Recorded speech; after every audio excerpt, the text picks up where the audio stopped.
c'est de donner aux enfants le goût de la conquête d'eux-mêmes. L'effort pris comme une conquête. Quand je monte un col en vélo, hein, j'en bave. Bon. Mais quand je suis arrivé en haut, je me dis quand même, ben, j'ai réussi à monter ce col. Hein, et par conséquent, il y a un goût de la conquête qu'il faut donner aux enfants. Et la première conquête, c'est soi-même. Se conquérir soi-même, pour tirer le meilleur de soi-même. Je crois que c'est ça le meilleur goût de l'effort. Et c'est quand on a réussi à faire ça, qu'on arrive à faire de temps en temps des choses, alors vraiment qu'on déteste, en disant, bon, ben, c'est une purge, il faut que je le fasse. Bon, vraiment, ça ne me branche pas du tout, mais je le fais parce que je m'aperçois que ça aussi, ça fait partie de la vie. Je crois que le goût de l'effort, alors, c'est vrai qu'on a parlé tout à l'heure des tâches ménagères. Je crois qu'habituer les enfants à rendre service et à faire des choses pour la collectivité, ça participe de cette formation de l'effort. Autrement dit, le goût de l'effort, ça commence dès le plus jeune âge. Voyez, il faut habituer les enfants à faire des choses et à ne pas être des spectateurs, mais des acteurs. Ça, c'est capital, je crois. On laisse beaucoup trop les enfants en spectateurs, et les Américains nous avaient dit très tôt,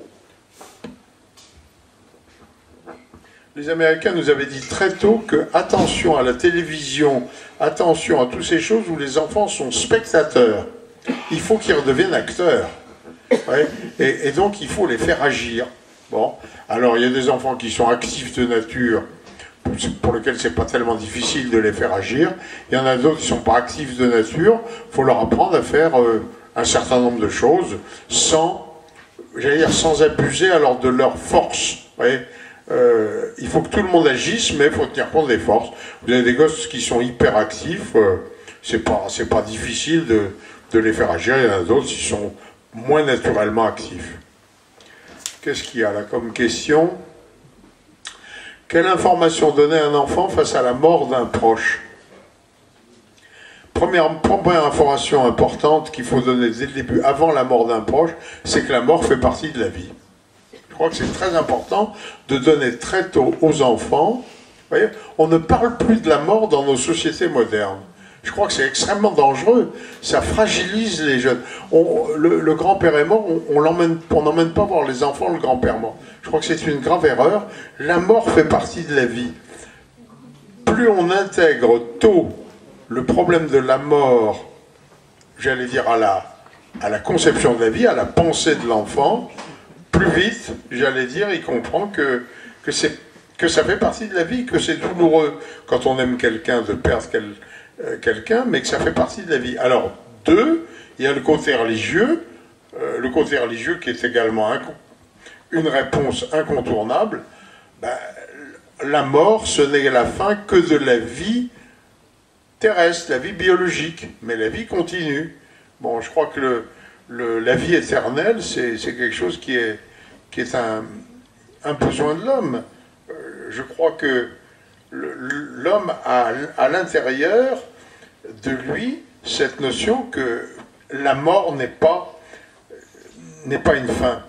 Il y a qu'à voir, bien avant la révélation, hein, beaucoup de civilisations anciennes ont imaginé quelque chose qui n'était pas la vie éternelle telle que l'ont reçue les chrétiens par la révélation, mais ils avaient quand même cette notion, voyez, profonde humaine, que la mort ne peut pas être une fin.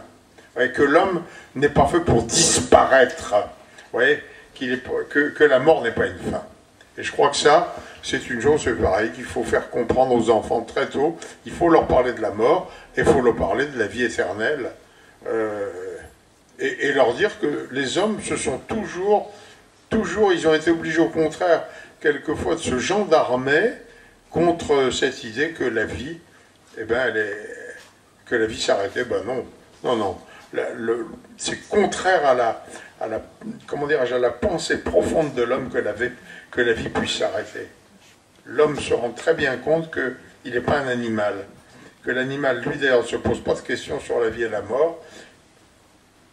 Il a l'instinct de conservation, il se bat jusqu'à la fin de la vie, et puis après ça c'est fini. D'ailleurs, les autres se désintéressent de lui dès qu'il est mort. Vous voyez, l'homme ne se désintéresse pas des autres parce qu'ils sont morts. Vous voyez, et par conséquent, c'est bien un signe que finalement la mort, c'est pas une fin. Pourriez-vous préciser pourquoi l'existence de Dieu est une question de raison? Ben, c'est tout simplement parce que on sait par exemple que le monde existe depuis environ 14 milliards d'années et qu'avant, il n'y avait rien. Et ben, le seul terme, vous voyez, qui vient à la pensée quand on écoute les physiciens parler de ce qu'ils appellent le Big Bang, hein, c'est le terme de création. L'apparition en un point sans dimension de toute l'énergie qui va servir à faire le monde entier, si vous trouvez un autre mot que création pour désigner ça, je vous paye des frites. Hein. Et bien, si ce mot de création apparaît immédiatement dans ma raison, ça veut dire qu'il y a un créateur. Ouais. Aucun, dans la vie humaine, aucun événement ne vient sans qu'il y ait une cause. Eh bien, les philosophes sont arrivés à l'idée qu'il y avait une cause première, et les traditions religieuses appelaient cette cause première Dieu. Donc, par la seule raison, les gens sont arrivés à l'idée que le monde avait une origine, et que cette origine, elle était liée à un être capable de créer, je vous dis, ce qui est impensable à l'homme, toute l'énergie qui sert à faire l'univers entier apparaît en une fraction de seconde, puisqu'actuellement, dans les travaux du CERN, on cherche à reconstituer ce qui s'est passé un 500e ou un 5 millième de seconde après le Big Bang. Vous voyez, c'est-à-dire que le Big Bang, c'est vraiment un début, et qu'une fois, il y avait un présentateur de télévision qui a demandé à un physicien, hein, mais qu'est-ce qui s'est passé avant le Big Bang? Et le physicien la regardait avec un air ahuri, hein, en disant, mais madame, je suis un scientifique, je ne peux vous parler que de ce sur quoi j'ai des informations. Or, avant le Big Bang, il n'y a aucune information. C'est donc bien une apparition de quelque chose de gigantesque, instantané et tout. Qu'est-ce qui peut faire ça? Le Tout-Puissant, Dieu. Ben, par la seule raison, on arrive à l'idée d'un Dieu tout-puissant qui a créé. C'est ce que les philosophes du IVe siècle, qui n'étaient pourtant pas des scientifiques modernes, voyez, on défini. Et après ça, moi je connaissais quand j'étais à Lyon un prof de philo qui était protestant, d'ailleurs qui n'était pas catholique, qui parlait en philo à ses élèves des preuves de l'existence de Dieu. C'est des preuves logiques. C'est simplement de la logique. C'est un raisonnement logique. D'ailleurs, disent certains philosophes, le seul fait qu'on puisse concevoir l'idée de Dieu est un signe de l'existence de Dieu. Parce qu'on ne pourrait jamais même le concevoir. Si ce n'était pas Dieu qui nous avait créés, qui a mis dans notre tête cette possibilité de concevoir Dieu. Ouais.